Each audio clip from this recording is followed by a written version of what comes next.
अस्सलाम वालेकुम, welcome to लॉविट्स। उम्मीद है कि आप सब खैरियत से होंगे। अपनी पब्लिक इंटरनेशनल लॉ की आज की वीडियो में हम जो टॉपिक डिस्कस करेंगे वो है स्टेट रेस्पॉन्सिबिलिटी, कि स्टेट जो है वो कब रेस्पॉन्सिबल होती है किसको, किसी दूसरी स्टेट को अंडर इंटरनेशनल लॉ।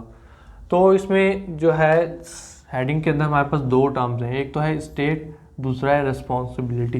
रेस्पॉन्सिबिलिटी पहले क्या होता है हम इस चीज़ को देख लेते हैं।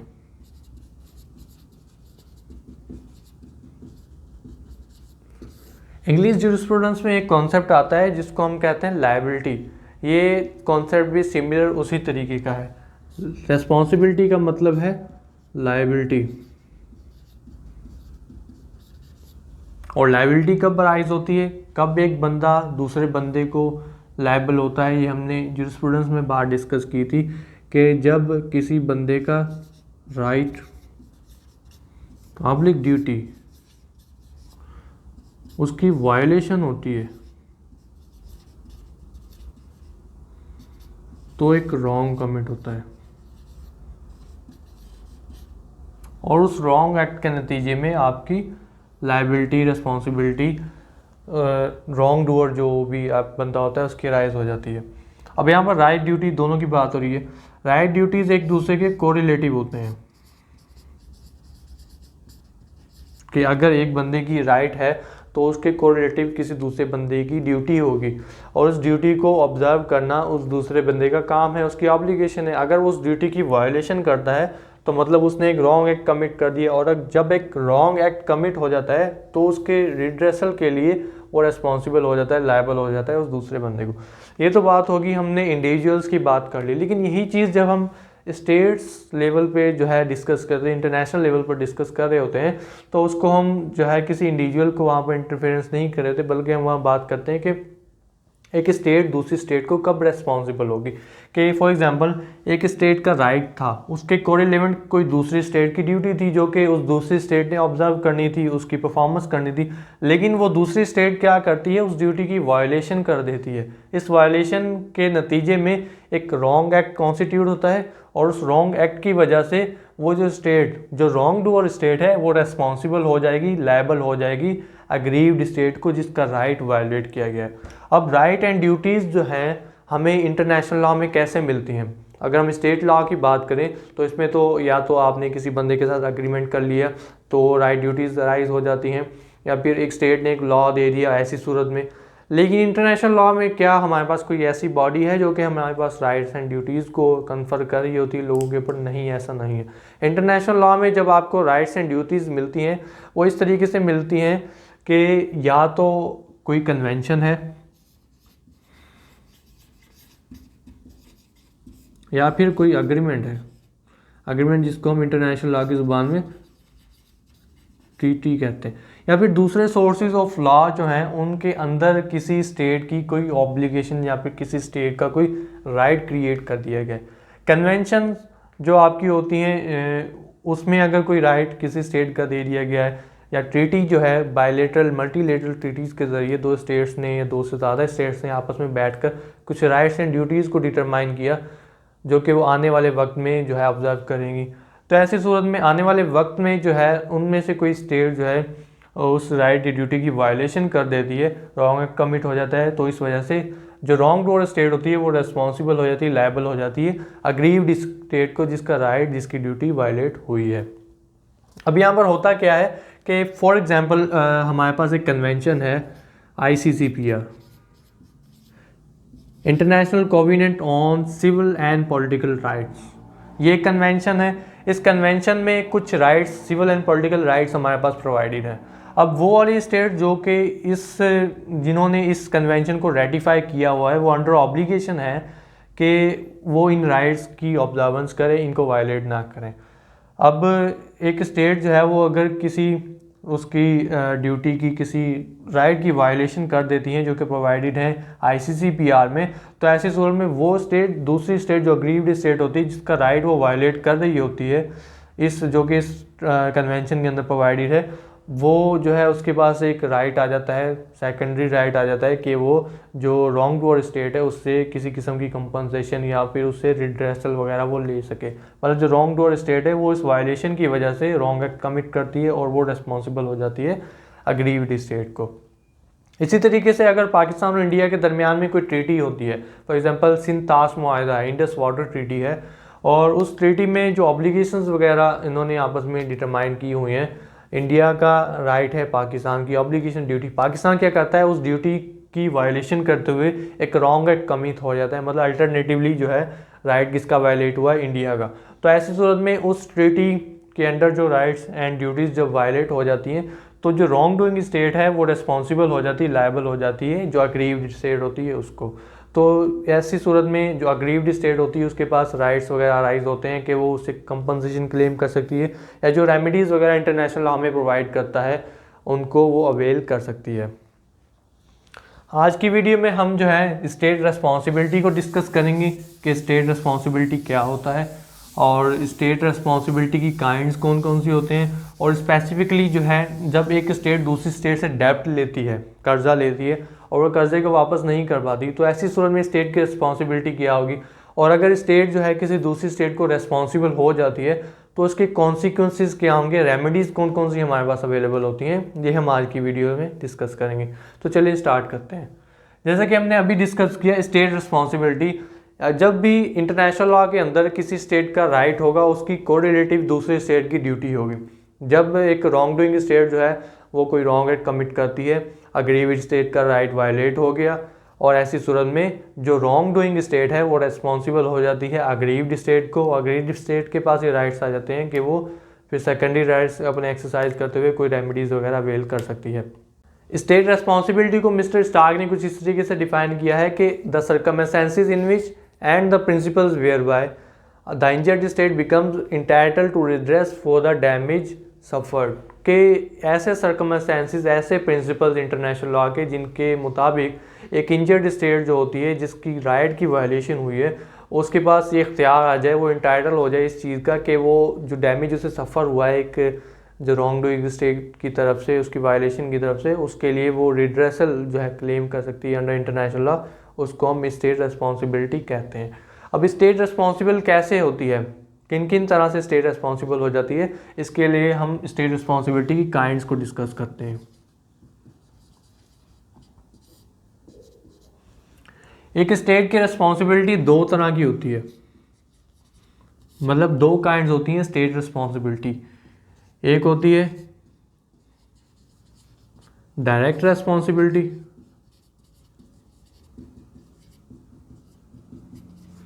और दूसरी हमारे पास होती है इनडायरेक्ट स्टेट रिस्पॉन्सिबिलिटी। तो मतलब एक स्टेट जो है वो दो तरीके से किसी भी रॉन्गफुल एक्ट के लिए रेस्पॉन्सिबल हो सकती है, लायबल हो सकती है किसी अग्रीव्ड स्टेट को। एक जो है वो डायरेक्टली रेस्पॉन्सिबल हो सकती है और दूसरी जो है वो इनडायरेक्ट तरीके से भी रेस्पॉन्सिबल हो सकती है। अब एक स्टेट जो है वो डायरेक्टली रेस्पॉन्सिबल कब होगी और इनडायरेक्टली रेस्पॉन्सिबल कब होगी, इस चीज़ को हम देखते हैं कि जब हम बात कर रहे होते हैं डायरेक्ट रिस्पॉन्सिबिलिटी की तो स्टेट की अपनी खुद की रेस्पॉन्सिबिलिटी होती है, मतलब स्टेट ने खुद ने किसी ड्यूटी की वायलेशन की है जिसके लिए वो किसी अग्रीव्ड स्टेट को रेस्पॉन्सिबल है। तो यहाँ पर सवाल ही पैदा होता है कि क्या अगर फॉर एग्जांपल हम ये कहते हैं कि पाकिस्तान की स्टेट ने किसी ड्यूटी की वायलेशन की है तो क्या पाकिस्तान की स्टेट एक लिविंग बीइंग है, जैसे मैं बोल रहा हूँ एक्ट कर रहा हूँ, क्या वो उस तरीके से उसने उठकर जाकर किसी की ड्यूटी वायलेट कर दी है? नहीं, ऐसा नहीं होता। स्टेट जो होती है वो फंक्शन करती है अपने ऑर्गन से, अपने जो उसके एडमिनिस्ट्रेटिव डिपार्टमेंट्स वगैरह होते हैं, जो एजेंसीज़ वगैरह होती हैं, उनके थ्रू अपने फंक्शंस को रेगुलेट कर रही होती है। और उन ऑर्गन्स को, उन एजेंसीज़ को, उन डिपार्टमेंट्स के जो कंसिस्ट करते हैं वो कौन होते हैं? इंडिविजुअल्स होते हैं, एग्रीगेट ऑफ पीपल होता है। State it self a creation of law, state खुद एक क्रिएशन ऑफ लॉ है, एक फिक्शन है, एक मतलब लीगल क्रिएशन है, लीगल बॉडी है जो कि कानून की नज़र में एग्जिस्ट कर रही होती है। और उसको एक्चुअल में फॉर्म कौन कर रहे होते हैं, रेगुलेट कौन कर रहे होते हैं? एग्रीगेट ऑफ पीपल, लोगों का एक मजमुआ होता है जो कि उसके डे टू डे फंक्शंस को रेगुलेट कर रहा होता है, उसके जो भी काम जो होते हैं स्टेट के वो सरअंजाम दे रहा होता है। तो जब हम डायरेक्ट रेस्पॉन्सिबिलिटी की बात करते हैं स्टेट की, तो हम ये कह रहे होते हैं कि स्टेट के जो ऑर्गन्स होंगे स्टेट के जो एजेंसीज होंगी, स्टेट के जो एडमिनिस्ट्रेटिव डिपार्टमेंट्स वगैरह होंगे, उनकी कोई रिस्पॉन्सिबिलिटी यहाँ पर आ रही है। वो वाले पर्सन जो कि स्टेट के फंक्शंस को रेगुलराइज करते हैं, उन्होंने किसी किस्म की ड्यूटी की वायलेशन कर दी है। अब स्टेट रिस्पॉन्सिबिलिटी जो डायरेक्ट रिस्पॉन्सिबिलिटी होती है, उसकी फर्दर काइंड्स भी होती है। इसमें सबसे पहले हमारे पास काइंड आ जाती है एग्जेक्टिव और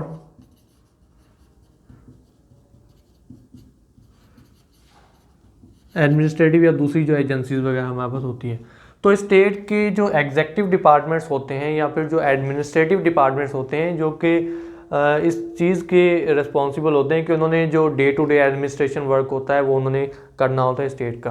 तो अगर वो जो है किसी किस्म की वायलेशन करते हैं, उन ऑब्लिगेशंस को वायलेट कर देते हैं जो कि एक स्टेट ने इंटरनेशनल लेवल पर रेटिफाई किया हुआ है। फॉर एग्जांपल एक स्टेट ने रेटिफाई किया हुआ है ICCPR को, या फिर एक स्टेट ने जो है WHO को रेटिफाई किया है, वर्ल्ड हेल्थ ऑर्गेनाइजेशन जो है इसके कॉन्स्टिट्यूशन को रेटिफाई किया हुआ है, या फिर अगर हम कह लें कि इंटरनेशनल हेल्थ रेगुलेशन 2005 को उसने कम्प्लीटली तौर पर रेटिफाई किया है। तो इसके अंदर जो राइट्स ड्यूटीज़ वगैरह दी गई हैं, अगर एक स्टेट का एग्जेक्टिव डिपार्टमेंट उनको नहीं मानता, उनकी वायलेशन कर देता है, तो ऐसी सूरत में स्टेट जो है वो डायरेक्टली रिस्पॉन्सिबल हो जाएगी उस वायलेशन के लिए किसी भी अग्रीव्ड स्टेट की तरफ। अब एग्जेक्टिव डिपार्टमेंट में हमारे पास क्या क्या चीज़ें आ जाती हैं, आपके हेड ऑफ डिपार्टमेंट आ जाता है किसी का, आपका head of government, head of state आपका आ जाता है यहाँ पर, और या फिर दूसरे जो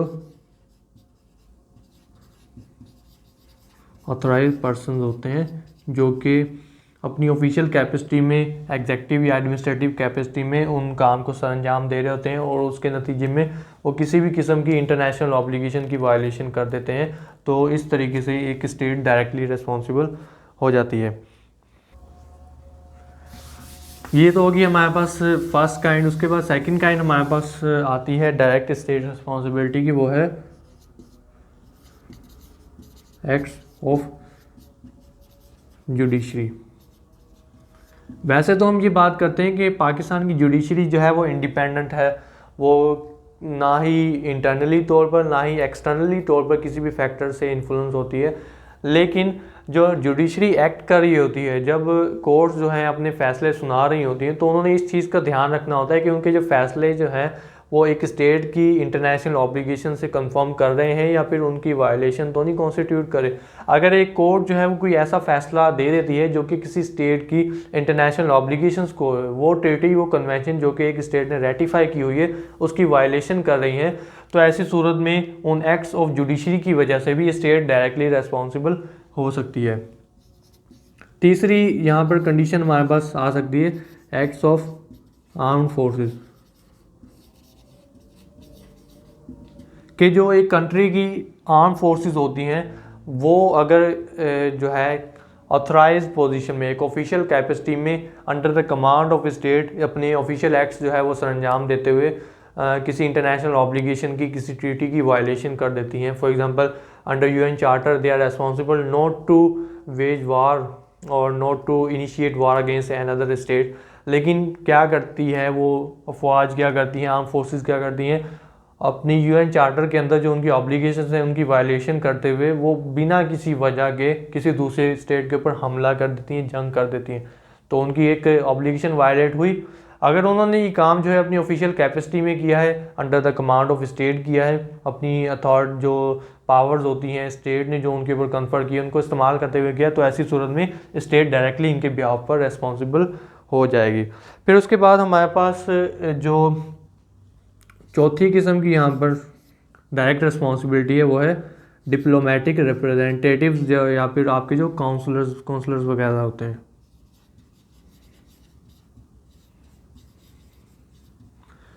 जो डिप्लोमेटिक रिस्पॉन्सिबल्स आपके होते हैं, जो सफ़ीर वगैरह होते हैं, वो जैसे कि एक स्टेट के सफ़ीर होता है किसी दूसरे स्टेट में जाकर वहाँ पर रह रहा है और वहाँ पर अपनी स्टेट को जो सेंडिंग स्टेट होती है उसको वहाँ पर रिप्रेजेंट कर रहा है। वो स्टेट जहाँ पर वो अपनी सेंडिंग स्टेट को रिप्रेजेंट करता है वो रिसीविंग स्टेट कहलाती है। फॉर एग्जांपल पाकिस्तान का एक एम्बेसडर है, वो यूएसए में काम कर रहा है, तो यहाँ पर एम्बेसडर किसका है? पाकिस्तान का। पाकिस्तान की स्टेट होगी सेंडिंग स्टेट। वो जो स्टेट जहाँ पर रहकर वो पाकिस्तान की स्टेट के फंक्शंस को जो है वो परफॉर्म कर रहा है या फिर पाकिस्तान की स्टेट को रिप्रेजेंट कर रहा है, वो वहाँ की रिसीविंग स्टेट होगी। अब होता क्या है कि एक हमारे पास ट्रीटी है Vienna convention, Veena convention on diplomatic relations, और एक और वीना कन्वेंशन हमारे पास है ऑन काउंसलर रिलेशंस। तो ये कुछ ऐसी हमारे पास कन्वेंशंस अवेलेबल हैं जो कि डिप्लोमेटिक रिप्रेजेंटेटिव्स को कुछ स्पेशल किस्म की एग्जाम्पशंस देती हैं, इम्यूनिटीज़ वगैरह देती हैं। तो इन इम्यूनिटीज़ के मुताबिक जो स्टेट लॉज होते हैं दूसरी स्टेट्स के, फॉर एग्जांपल अगर हम पाकिस्तान का ही स्टेट लॉ देखें तो जो दूसरे मुल्कों के सफ़ीर हमारे मुल्क में रह रहे हैं उनके ऊपर ना ही किसी किस्म की सिविल लाइबिलिटी होगी, ना किसी किस्म की क्रिमिनल लाइबिलिटी होगी। मतलब जो डिप्लोमेटिक रिप्रेजेंटेटिव्स होते हैं उनके ऊपर उनको ख़ास किस्म की एम्यूनिटीज़ वगैरह दे दी जाती हैं, एग्जाम्पशन दे दी जाती हैं सिविल और क्रिमिनल जुरिस्डिक्शन से एक स्टेट की। और एक स्टेट पाकिस्तान की स्टेट अगर यूएसए का कोई एम्बेसडर यहाँ पर आ रहा है उसके ऊपर उसको क्रिमिनल प्रोसीडिंग्स उसके खिलाफ इनिशिएट नहीं कर सकती और उसके खिलाफ जो है सिविल प्रोसीडिंग्स जो है इनिशिएट नहीं कर सकती। उस एम्बेसडर को, उस काउंसलर को जो है ये exemption immunities under international law and state law of Pakistan जो है अवेलेबल है। लेकिन यहाँ पर क्या होता है कि एक डिप्लोमेटिक रिप्रेजेंटेटिव है वो अपनी जो सेंडिंग स्टेट है उसकी कमांड के अंदर उसके कहने के ऊपर कोई एक एक्ट कमिट कर देती है। तो ऐसे सूरत में जो डिप्लोमेटिक रिप्रेजेंटेटिव है उसको तो इम्यूनिटी हासिल है, लेकिन उसकी जो सेंडिंग स्टेट होगी जिसकी कमांड के अंदर, जिसकी अथॉरिटी के अंदर उसने वो रॉन्ग एक्ट कमिट किया है जो कि इंटरनेशनल लॉ की वायलेशन कर रहा है, किसी स्टेट को इंजरी जो है वो सस्टेन कर रहा है, तो ऐसी सूरत में उस स्टेट को, सेंडिंग स्टेट को एग्जाम्पशन नहीं होगी। हाँ, डिप्लोमेटिक रिप्रेजेंटेटिव्स को तो एग्जाम्पशन हासिल है, लेकिन सेंडिंग स्टेट जो है डायरेक्टली लायबल हो जाएगी, रिस्पॉन्सिबल हो जाएगी इस जो डिप्लोमेट होगा उसके बिहाफ पर। क्यों? क्योंकि इसकी जो इम्यूनिटी है वो एक स्टेट को जो है अपनी इम्यूनिटी से, अपनी लायबिलिटी से एग्जाम्प्ट नहीं करती अंडर इंटरनेशनल लॉ। तो इसमें जो हमारे पास लास्ट काइंड आती है वो है फेडरल यूनिट्स। फेडरल इन दूसरी लैंग्वेज में कहें तो प्रोविंसेस।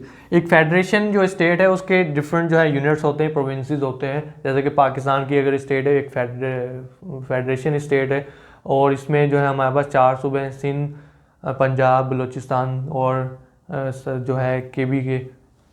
तो ऐसी सूरत में अगर फेडरल यूनिट्स भी जो है कोई ऐसा काम करते हैं, कोई ऐसी लेजिस्लेशन वो करते हैं या फिर कोई भी दूसरा ऐसा काम वो कर देते हैं जिनसे वो इंटरनेशनल लॉ की एक स्टेट जो होती है उसकी इंटरनेशनल ऑब्लिगेशंस की वो वायलेशन कर रही है, तो ऐसी सूरत में भी स्टेट जो है डायरेक्टली रिस्पॉन्सिबल हो जाएगी इनके बिहाफ पर, वो स्टेट की डायरेक्ट रिस्पॉन्सिबिलिटी कहलाएगी। एक स्टेट जो है वो ये नहीं कह सकती कि हम जो है एक फेडरल स्टेट हैं और हमारा जो है अपने सूबों के ऊपर इतना इख्तियार नहीं है तो उनकी जो एक्ट्स वगैरह होंगे उनकी वायलेशंस के लिए एक स्टेट रिस्पॉन्सिबल नहीं हो सकती। नहीं, ये किसी किस्म की भी एग्जाम्पशन नहीं होगी। कोई भी एक जो फेडरल यूनिट या प्रोविंस होता है किसी भी स्टेट का, किसी फेडरल स्टेट का, अगर वो उसकी इंटरनेशनल ऑब्लिगेशंस जो कि उसने इंटरनेशनल कन्वेंशन के अंदर रेटिफाई की हैं या भी इंटरनेशनल जो ट्रीटीज़ होती हैं उनके अंदर उसने रेटिफाई उनको किया हुआ है, अग्री किया हुआ है ऑब्जर्व करने का, उनकी वायलेशन करती हैं, तो ऐसी सूरत में भी उन प्रोविंसेस की बिहाफ पर स्टेट जो है डायरेक्टली रिस्पॉन्सिबल हो जाएगी। ये तो हमारे पास 5 काइंड्स होगी स्टेट जिन सर्कमस्टेंसेस में एक स्टेट जो है वो डायरेक्टली रिस्पॉन्सिबल हो सकती है, किसी भी रॉन्गफुल एक्ट के लिए लायबल हो सकती है। उसके बाद हमारे पास सेकंड काइंड आती है इनडायरेक्ट रिस्पॉन्सिबिलिटी। एक स्टेट जो है वो इनडायरेक्ट तरीके से भी रिस्पॉन्सिबल हो सकती है। इनडायरेक्ट अभी रिस्पॉन्सिबिलिटी इसको हम दूसरे लफ्ज़ों में कहते हैं विकेरियस लायबिलिटी या विकेरियस रिस्पॉन्सिबिलिटी। यहाँ पर तो हमने ये देखा था कि स्टेट के जो ऑर्गन्स होते हैं, एजेंसीज होती हैं जो कि अगर कोई वायलेशन करती हैं तो ऐसे समझा जाता है कि इट सेल्फ स्टेट ने जो है किसी इंटरनेशनल ऑब्लिगेशन की, इंटरनेशनल ड्यूटी की वायलेशन की है। लेकिन अगर जो स्टेट में रहने वाले इंडिविजुअल्स होते हैं जो कि अथराइज ऑफिशियल पर्सन्स नहीं होते, अगर वो एक इंटरनेशनल ऑब्लिगेशन की वायलेशन कर दें, तो ऐसे सूरत में स्टेट की जो रिस्पॉन्सिबिलिटी अराइज होगी, जो लाइबिलिटी अराइज होगी, वो इनडायरेक्ट और विकेरियस लाइबिलिटी होगी कि किसी अपने इंडिविजुअल्स के बिहाफ पर जो है स्टेट लायबल हो रही है। अगर ऑथराइज पर्सन होंगे वो डायरेक्ट रिस्पॉन्सिबिलिटी आ गई, लेकिन ऑथराइज पर्सन नहीं थे, सब्जेक्ट्स थे, एक स्टेट में रहने वाले लोग थे, वो लोग एलियंस भी हो सकते हैं, फॉरेनर्स भी हो सकते हैं जो कि फॉर टाइम बीइंग उस स्टेट के अंदर एग्जिस्ट कर रहे थे, और सिटीजन ऑफ स्टेट भी हो सकते हैं। अगर वो किसी ऑब्लिगेशन की वायलेशन करें तो ऐसी सूरत में भी एक स्टेट रेस्पॉन्सिबल हो सकती है। इनडायरेक्ट रिस्पॉन्सिबल में फिर हमारे पास दो किस्म की रेस्पॉन्सिबिलिटी अराइज हो सकती है एक स्टेट की। एक तो एक्ट्स ऑफ मॉब की हो सकती है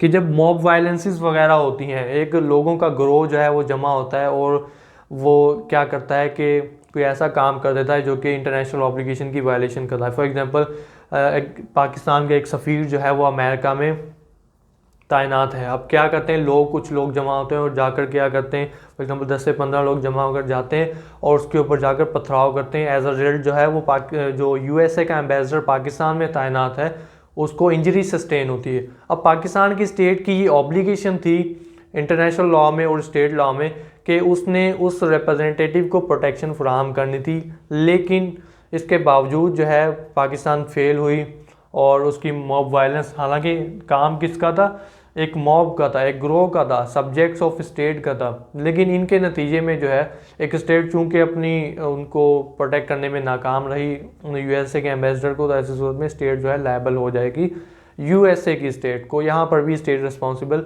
अराइज हो जाती है।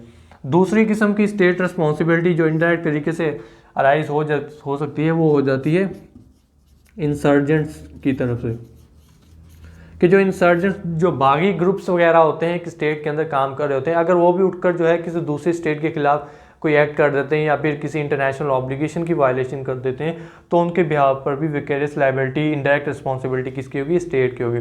लेकिन यहाँ पर इस जो इनडायरेक्ट रिस्पॉन्सिबिलिटी होती है, यहाँ पर एक चीज़ यहाँ पर ये कंसिडर की जाती है कि क्या स्टेट ने अपनी जो फुल पावर्स एक्सरसाइज की थी उस चीज़ को, उस ऑफेंस को रोकने के लिए। अगर तो ये इस्टेब्लिश हो जाता है कि स्टेट ने अपनी जो है फुल कोशिश की, पुलिस भेजी, फोर्सेस भेजी वहाँ पर ताकि मॉब वायलेंस जो है वो यूएसए के एम्बेसडर को नुकसान ना पहुँचा सके, और ये चीज़ इस्टेब्लिश हो जाए कि स्टेट ने जो है मतलब पूरी कोशिश कर चुकी थी, उसके बावजूद भी ये ऑफेंस कमिट हो गया, तो स्टेट जो है इनडायरेक्ट रेस्पॉन्सिबल नहीं होगी। लेकिन अगर स्टेट जो है वो यहाँ पर ये इस्टेब्लिश हो जाए कि स्टेट ने उसके ऊपर कोई मतलब ध्यान ही नहीं दिया, किसी किस्म की नेग्लिजेंस जो है वहाँ पर एक्सरसाइज की, इररिस्पॉन्सिबल बिहेवियर वहाँ पर स्टेट का था, कोई भी किस्म की उसने मतलब जो इमीडिएट एक्शन लेना होता है मॉब के खिलाफ या इंसर्जेंट्स के खिलाफ वो लेने में नाकाम रही, तो ऐसी सूरत में जो है मतलब किसी भी तरीके से ड्यू डेलिजेंस जो है स्टेट की एग्जिस्ट नहीं करी वहाँ पर, तो ऐसी सूरत में विकेरियस लायबिलिटी या फिर इनडायरेक्ट रिस्पॉन्सिबिलिटी एक स्टेट की वहाँ पर अराइज हो जाएगी। अब क्या एक स्टेट को जो है सिंपली अगर इंडिया उठकर ये कहता है कि पाकिस्तान ने जो है ये रॉन्ग एक्ट कमिट किया है, तो क्या सिर्फ इंडिया के कहने पर, इंडिया की एक एलिगेशन लगाने पर जो है पाकिस्तान की स्टेट उसको रेस्पॉन्सिबल हो जाएगी क्या? इसके लिए हमारे पास कुछ ड्राफ्ट आर्टिकल्स दिए गए हैं। Draft articles on state responsibility for international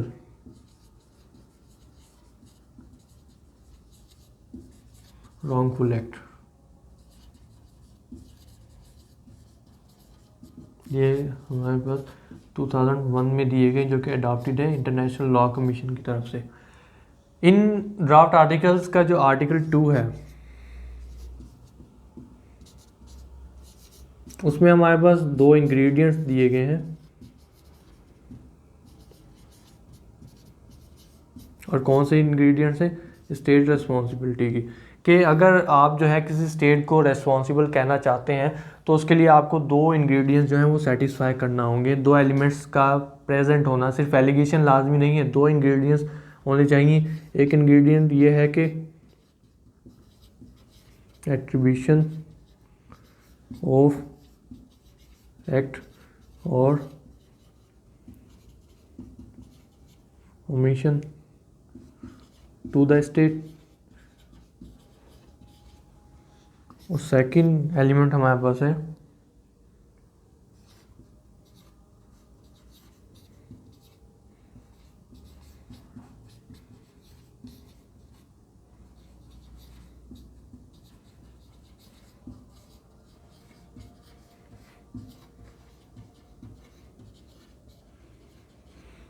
एक चीज़ तो यहाँ पर ये बात की गई कि जो एक्ट और ओमिशन की आप बात करें कि क्या वो डायरेक्ट या इनडायरेक्ट रिस्पॉन्सिबिलिटी के तवज्जुह से उस स्टेट की तरफ एट्रीब्यूट भी हो रहा है या फिर वो स्टेट की इन्वॉल्वमेंट वहाँ पर थी भी या नहीं थी।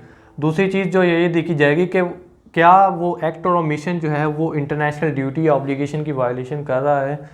तो यहाँ पर ये चीज़ तो चलो समझ आती है कि उस स्टेट ने ये काम किया भी या नहीं किया, ये चीज़ आपने देखनी है। तो इंटरनेशनल ड्यूटी की वायलेशन जब हम बात कर रहे होते हैं, तो अगर एक ऐसी ट्रीटी है जो कि एक स्टेट ने रेटिफाई ही नहीं की है तो उसके ऊपर इंटरनेशनल ड्यूटी ऑब्लिगेशन नहीं आएगी। तो अगर कोई ऐसा एक्ट और ओमिशन कोई स्टेट करती है जो कि एक ऐसी ड्यूटी या एक ऐसी ऑब्लिगेशन की वायलेशन करी जो कि उसने रेटिफाई ही नहीं की है, तो यहाँ पर दूसरा इंग्रेडिएंट हमारे पास सेटिस्फाई नहीं होगा। तो ऐसी सूरत में किसी भी स्टेट को रेस्पॉन्सिबल करार नहीं दिया जा सकता। लेकिन अगर एक स्टेट ने जो है एक कन्वेंशन, एक ट्रीटी को जो है रेटिफाई किया हुआ है और उसकी इंटरनेशनल ड्यूटी और ऑब्लिगेशन जो है वो एग्जिस्ट कर रही है और ऐसा काम जो है एट्रीब्यूट कर दिया जाता है जो कि कोई एक्ट या ओमिशन हो, उस स्टेट को एट्रीब्यूट भी हो और वो वायलेट कर रहा हो उसकी इंटरनेशनल ड्यूटी या ऑब्लिगेशन को, तो ऐसी सूरत में एक स्टेट को लायबल करार दिया जा सकता है। इसके ऊपर अगर हम एग्जांपल लें रिसेंट केस की, कुलभूषण यादव का जो केस था इंडिया और पाकिस्तान के दरमियान में, उसमें जो आईसीजे के पास जब ये केस लेकर जाया गया तो वहाँ पर क्या हुआ था, तो इस चीज़ पर गौर करते हैं। कुलभूषण यादव जो था वो इंडिया के मुताबिक एक काउंसलर था।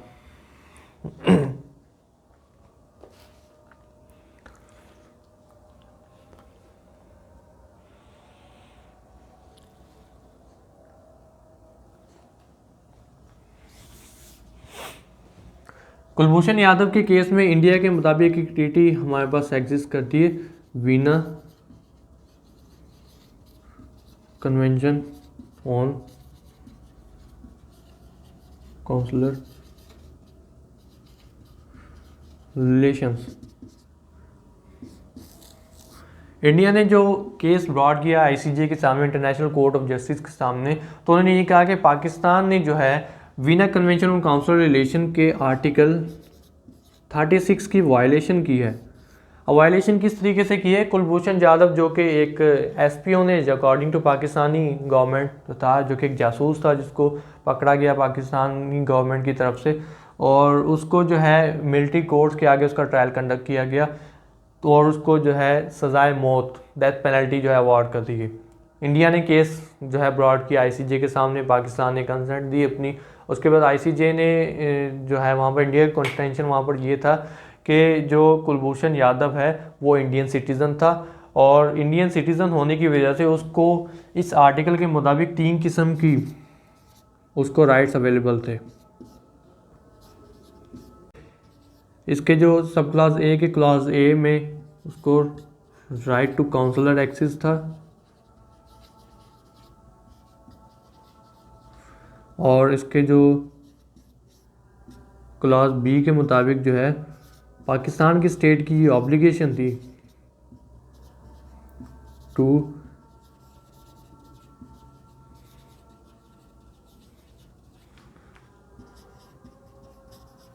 विदाउट डिले, और तीसरा जो यहाँ पे था right to visit in prison. 3 किस्म के राइट जो हैं वो इंडिया के मुताबिक कुलभूषण यादव को दिए जाने थे जो कि पाकिस्तान की गवर्नमेंट ने नहीं दिए। एक right to consular access, consular जो होते हैं जैसे कि डिप्लोमेट्स होते हैं, उसी तरीके से एक स्टेट जो रिसीविंग स्टेट होती है उसके अंदर एक सेंडिंग स्टेट के काउंसलर्स भी होते हैं जो कि जो फॉरेन नेशनल्स वगैरह होते हैं, सेंडिंग स्टेट के जो नेशनल्स होते हैं उनको असिस्ट कर रहे होते हैं, उनको रिप्रेजेंट कर रहे होते हैं, उनके राइट्स वगैरह को प्रोटेक्ट कर रहे होते हैं रिसीविंग स्टेट के अंदर। तो according to 36(1)A Kulbhushan Yadav को राइट टू काउंसलर एक्सेस था under 36(1)A of Vienna convention consular relations, जो कि उसको नहीं दिया गया। और मतलब उसको एक जो लीगल रिप्रेजेंटेटिव होता है, लीगल रिप्रेजेंटेशन का जो राइट होता है वो नहीं दिया गया। पाकिस्तान की गवर्नमेंट की ऑब्लिगेशन थी कि जब उसने कुलभूषण यादव को गिरफ्तार किया तो without delay as soon as possible जो है उन्होंने काउंसलर ऑफिस को इन्फॉर्म करना था कि आपका जो नेशनल है वो हमने पकड़ा है, ठीक है। लेकिन इस केस में क्या हुआ था कि 3 हफ्ते बाद तकरीबन पाकिस्तान की गवर्नमेंट ने इंडियन के जो काउंसलर ऑफिस था उसको ये इन्फॉर्मेशन दी। उसके बाद right to visit in prison जो है उस बंदे का होता है कि जो काउंसलर्स होते हैं वो उस जो अरेस्टेड पर्सन होता है जो कि फॉरेन नेशनल होता है, इस केस में जैसे कि कुलभूषण यादव था, तो इंडियन काउंसलर्स का जो काउंसलर ऑफिसर्स थे उनका ये राइट था कि वो कुलभूषण यादव को मिल सकते थे प्रिजन में जाकर। इस राइट की भी अकॉर्डिंग टू इंडिया पाकिस्तान ने वायलेशन की।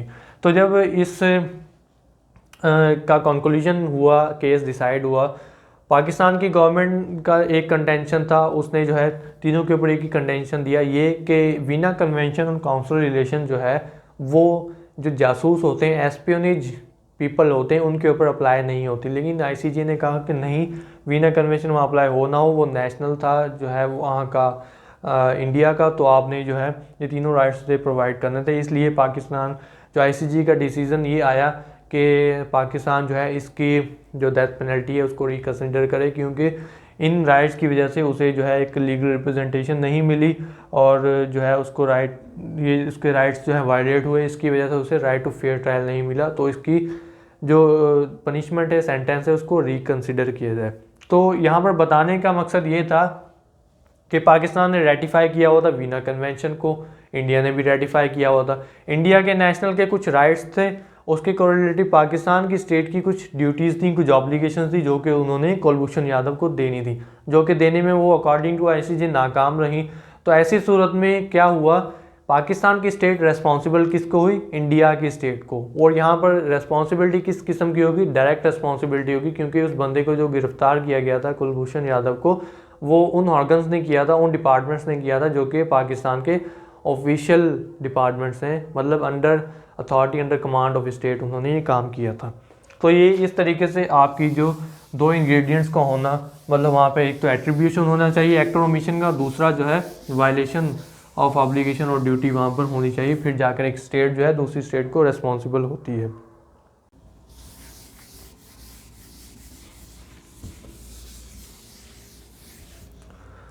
अब हम ये देखते हैं कि एक स्टेट जो है वो डेप्थ के लिए कब लायबल होती है, मतलब responsibility of state as to depth. जब एक स्टेट जो है वो किसी दूसरी स्टेट से डेप्ट लेती है, कर्जा वगैरह लेती है, तो वहाँ पर 2 पार्टीज हो जाती हैं। एक तो क्रेडिटर स्टेट होती है,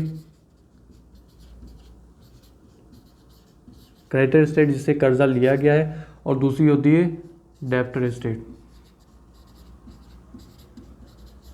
जिसने कर्जा लिया है। अगर ये डेप्टर स्टेट जो है वो ड्यू टाइम के अंदर, जो कि एक टाइम फ्रेम है, आपने इतने अरसे के अंदर अंदर कर्जा वापस करना है, उसमें कर्जा देने में नाकाम रह जाती है, तो ये स्टेट क्या हो जाएगी, डिफॉल्टिंग डेप्टर स्टेट हो जाएगी। तो ऐसी सूरत में जो क्रेडिटर स्टेट है उसके पास क्या राइट्स होते हैं, इसके लिए हमारे पास इसमें 2 डॉक्ट्राइन्स अवेलेबल हैं। एक है हमारे पास लॉर्ड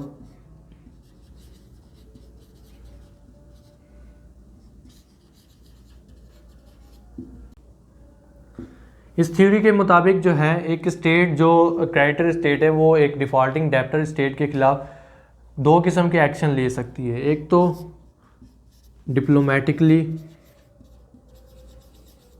इंटरवीन कर सकती है, मतलब जो सिफारतकार होते हैं उनके ज़रिए जो है इंटरवीन वगैरह कर सकती है। और दूसरा जो है एक्शन वो ये भी ले सकती है कि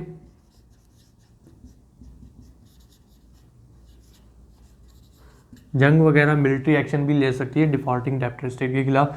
ये हमारे पास कहती है लॉर्ड पॉलमेटन्स थ्योरी कि अगर एक जो स्टेट है वो अपने ड्यू टाइम के अंदर डेट पे नहीं करती है और डिफ़ॉल्ट कर जाती है, डिफ़ॉल्टिंग डेप्टर स्टेट बन जाती है, तो जो क्रेडिटर स्टेट होती है उसके पास 2 किस्म के राइट्स होते हैं कि एक तो वो डिप्लोमेटिकली इंटरवीन कर सकती है और इसके ज़रिए अपने डेप्स को रिकवर कर सकती है। दूसरा जो डिफ़ॉल्टिंग स्टेट है उसके खिलाफ वो मिलिट्री एक्शन लेकर भी अपने डेप्स वगैरह जो रिकवर कर सकते हैं। इसमें हमारे पास जो दूसरी थ्योरी या डॉक्ट्राइन आता है वो आता है ड्रैगो डॉक्ट्राइन।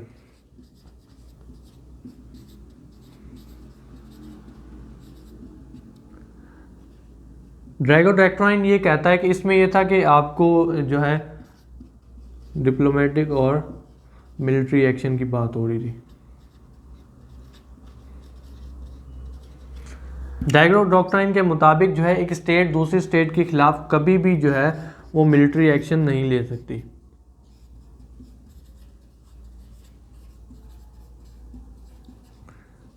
तब तक नहीं ले सकती जब तक जो है कि स्टेट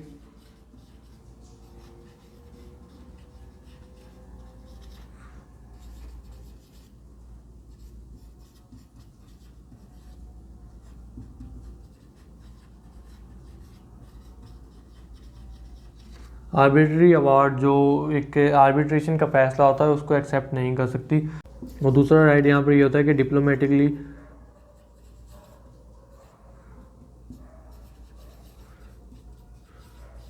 इंटरवीन करके जो फ्रेंडली तरीके होते हैं उनके ज़रिए से डेप्ट को रिकवर किया जा सकता है। तो ड्रैगो डॉक्ट्राइन के मुताबिक आपने मिलिट्री एक्शन बिल्कुल भी नहीं लेना, तब तक नहीं लेना जब तक जो है एक स्टेट रिफ्यूज़ ना कर दे जो आर्बिट्रल अवार्ड होता है, जो आर्बिट्रेशन होती है उसको एक्सेप्ट करने के लिए, या फिर दूसरा यहाँ पर एक्शन ले सकती है, डिप्लोमेटिकली इंटरवीन कर सकती है। मतलब दोनों डॉक्ट्राइन में किसी ना किसी तरीके से मिलिट्री एक्शन को अलाउ कर दिया गया। लेकिन under UN charter, United nation का जो चार्टर है उसके अंदर क्लियरली ये बात लिखी गई है कि एक स्टेट जो है वो दूसरी स्टेट के खिलाफ कभी भी मिलिट्री एक्शन नहीं लेगी, कोई भी ऐसा काम नहीं करेगी जो कि वार या थ्रेट ऑफ वार कॉन्स्टिट्यूट कर रहा हो।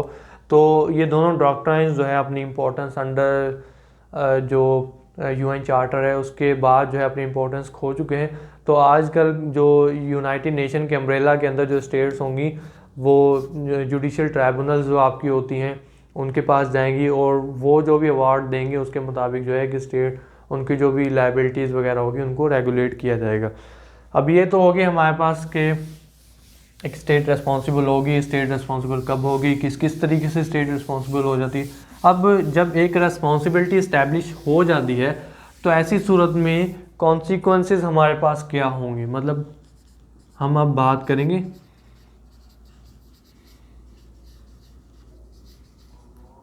कॉन्सिक्वेंसेस की। जब एक स्टेट रिस्पॉन्सिबल हो गई है अब उस सूरत में एक स्टेट की लाइबिलिटीज़ क्या होंगी, क्या क्या रेमेडीज़ अवेलेबल होती हैं। उस पर सबसे पहले हमारे पास ये होती है कि सीजर एंड नन रिपीटिशन, कि एक स्टेट की अगर जो है वो रॉन्गफुल एक्ट अभी तक कंटिन्यू हो रहा है तो आपने उस रॉन्गफुल एक्ट को सीज़ करना है और इस चीज़ की आपने एश्योरेंस करवानी है, इस चीज़ की गारंटी देनी है कि आप दोबारा से इस एक्ट को रिपीट नहीं करेंगे।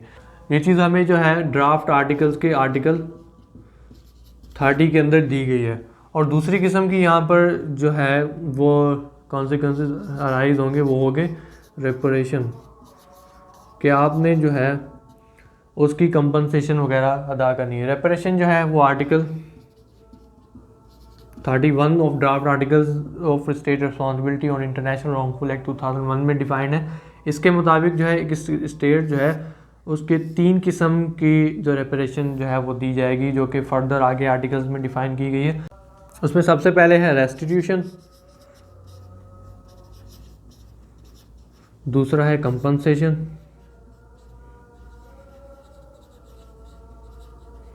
दूसरा है सेटिस्फैक्शन। रेपरेशन जो है अकॉर्डिंग टू 31 आर्टिकल 3 तरीके से होगी। सबसे पहले रेस्टिट्यूशन का मतलब है कि एक रॉन्गफुल एक्ट कॉन्स्टिट्यूट होने से पहले जो सिचुएशन एग्जिस्ट कर रही थी आपने वो सिचुएशन रिस्टोर करनी है, वही हालात आपने दोबारा से लाकर दे देने हैं। ठीक है। कंपनसेशन में ये होता है कि जो मॉनेटरी लॉसेस वगैरह होते हैं, जो कि इंजरीज वगैरह आपकी होती हैं, उसके लिए आपने एक दूसरी स्टेट को कंपनसेशन देनी है, उसकी तलाफ़ी आपने इन टर्म्स ऑफ मनी करनी है। सेटिस्फैक्शन में जो है अगर आपके इनसे भी काम नहीं बन रहा तो आप क्या करेंगे, यहाँ पर सेटिस्फैक्शन जो है उस स्टेट की जो अग्रीव्ड स्टेट की है उसको सेटिस्फाई करेंगे। सेटिस्फैक्शन कैसे होगी, उससे माफ़ी मांग कर रिग्रेट जाहिर करके कि हमें इस चीज़ से बहुत पछतावा हुआ है, या फिर जो है माफ़ी वगैरह मांग कर या फिर एक्नॉलेजमेंट के ये काम हमने किया है, हम अंडरटेक करते हैं और हम इसके लिए पछता रहे हैं, इस तरीके से एक स्टेट सेटिस्फेक्शन को या इस सिमिलर वेज के अंदर सेटिस्फेक्शन को परफॉर्म कर सकती है। इनमें से लाजमी नहीं है कि रिपरेशन किसी भी एक तरीके से हो, इन दो से भी हो सकती है, इन दो से भी हो सकती है, इन तीनों को मिलाकर भी हो सकती है, मतलब सिंगली भी हो सकती है और कलेक्टिवली भी हो सकती है। तो जब भी एक स्टेट जो है वो उसकी रेस्पॉन्सिबिलिटी होगी, लायबिलिटी होगी, तो अकॉर्डिंग टू ड्राफ्ट आर्टिकल्स के आर्टिकल 30, अगर तो रॉन्गफुल एक्ट कंटिन्यू हो रहा है उसको आपने सीज करना है, रोकना है, और इस चीज़ की आपने गारंटी देनी है, एश्योरेंस देनी है कि आप दोबारा फ्यूचर में आने वाले वक्त में इस चीज़ को रिपीट नहीं करेंगे।